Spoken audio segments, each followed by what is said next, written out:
Greetings in light. This is I Gil on the road, driving to clean my car, and then I have a couple errands to run, but I thought I could record some video while I'm on the road, because I'm gonna have my kids shortly, and it's harder to do that. So this challenge to create content daily is, I am kind of cheating a little bit, because I'm not publishing this on like my personal Instagram or whatever places where I know people will see. I might as this goes on, I think I might get the courage and start doing that. Also, I want the quality of the content to be better. But for now, it's on the YouTube, and I showed some to my one buddy, and you guys can see it. People in the challenge. I'm assuming that a lot of people are not watching it, and that's cool. If nobody watches it, it's helping me, I think, in some way. So thank you for anyone who is watching, and if I'm just doing this with myself, I thank myself.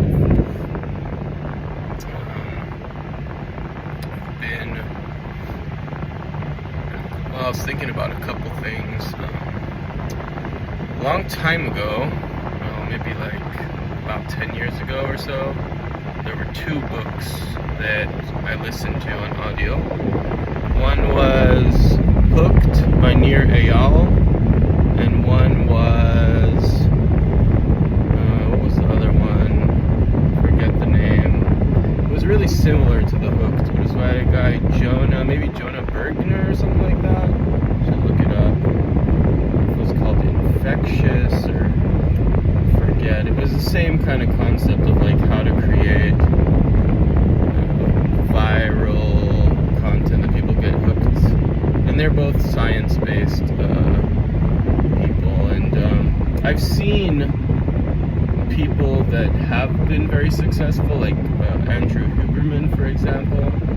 Aside from his recent scandal, or alleged scandal, he was very successful, and I noticed like he really did follow a lot of the principles. I don't know if it was intentional or not, but it's pretty common sense now. It's providing, what I just remember, there were a lot of things in that book, but the one thing I remembered was the giving people takeaways that they can implement in their lives to better their lives, and that they can share with other people, which gives them like some kind of social credit or something like that. So it just had me reflect on how if I want to do something that is infectious, viral, but infectious, viral, then maybe I need to do stuff like that, like give people stuff like that. But I was talking yesterday about how I was interested in discussing alternative economies. Specifically, I was interested in discussing the resource-based economy as proposed by Peter Joseph from the Zeitgeist movement. And that is, ultimately, that's more like a revolution, which there is, in theory, assuming it would actually work, it would be a net positive change. It's about sustainability, ecological sustainability, and meeting the needs of all humanity. I don't know if that would be a bummer for billionaires that are addicted to power, but so be it. I'm still studying his idea, Peter Joseph's ideas in regards to that. So it's not, a lot of people, it seems like they're looking for like how to make money, like give me that trick that will make me rich, or how to lose weight or be healthier, or stuff like that, which, are things that I want for myself, but I feel like systemic social change, that's not really something like doesn't have that same kind of takeaway, like, oh, here's the biohack you can do, and you'll reduce your stress and you'll have better sex, but you'll be rich too. But yeah, I don't know, I think that's kind of, I feel like we need more than that. And then I was also talking about David Pearce's philosophy, which he goes as far as, he's a transhumanist, and he goes as far as re-engineering the biosphere, which is tinkering with the genome and all kinds of topics that a lot of people are not comfortable with. And it's definitely like, it's not something that's quick and easy, that you can just like, oh yeah, I'll do that. It's interesting. So a lot of like my interests are not super quick practical kind of things, but yeah, I'm just so, I guess one has to, what am I trying to say? Like, you can produce really high quality content in theory. Not to say that I am. I so far I wouldn't consider my content super high quality, but you can produce really high quality content, but it doesn't always make good money. And yeah, so it doesn't necessarily have to be about the money, but not everything's about money. But yeah, I am interested in learning more. I was gonna ask the teacher, Dolma, to give more knowledge on how do we monetize this content creation. I know some of the things you get, like on YouTube, there's ads you get paid for, and that's, yeah, you need more subscribers and followers, so that's one way. And then so from the advertising, then you can also do affiliate links and like shout out to some kind of affiliate program. And then you can also make your own program. It could be like consulting, coaching, some kind of course that teaches you how to be rich and ripped and peaceful.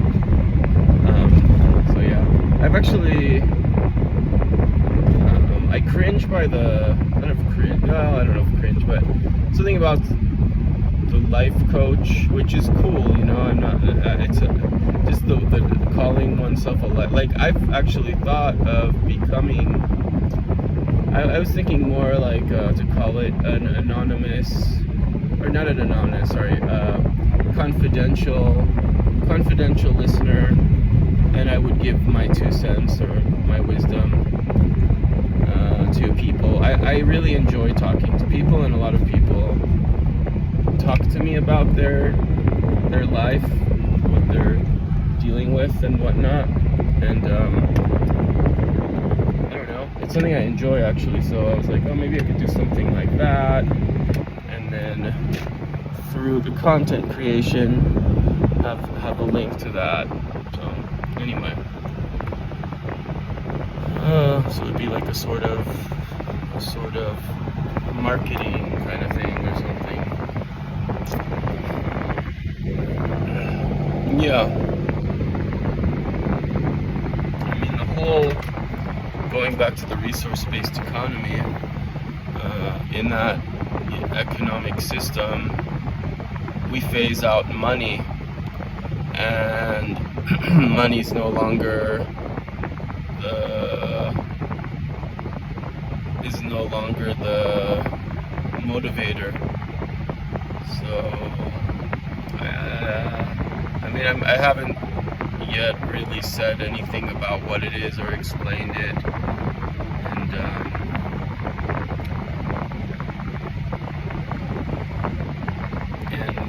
I mean, I think that capitalism probably was a good thing for, you know, brought to a lot of innovation, but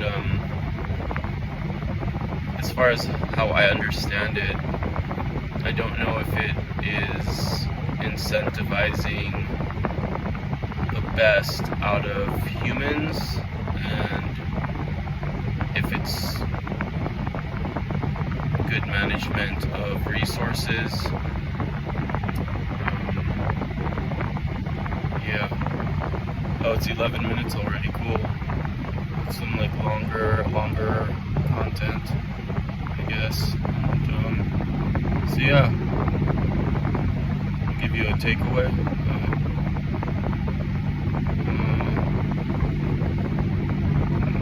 Let's think of a takeaway we can give you.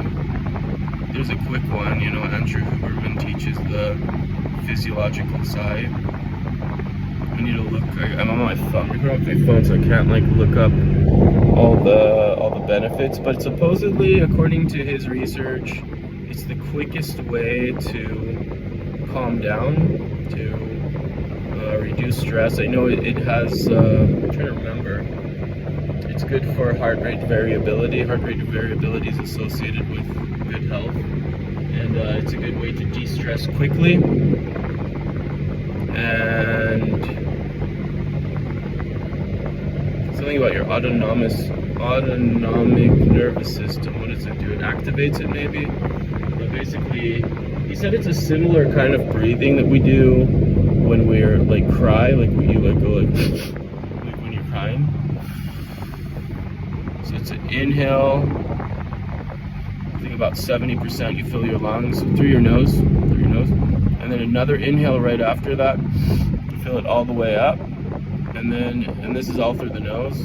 With those two breaths, there's no exhalation. It's two inhalations, and then through your mouth, you do a full long exhalation.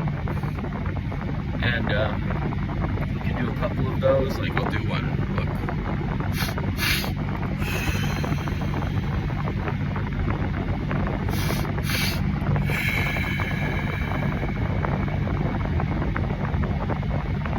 I've heard him somewhere, I believe I've heard him say that you can do, I mean, just two of those gives you a little quick shift, and it's quick. And I've heard him somewhere say that you can do it for 5 minutes, like just repeating it. But I think it was him. I heard someone say that. But yeah, I mean, I didn't do a good explanation, and but you can look up if you're interested in a quick de-stress hack. Look up Andrew Huberman, and physiological sigh is what he calls it, the physiological sigh. Oh, look at my shirt. Here. Oh, you can't see this photo. It says your mom. So yeah, I'm gonna go vacuum my car right now. Blessings and peace.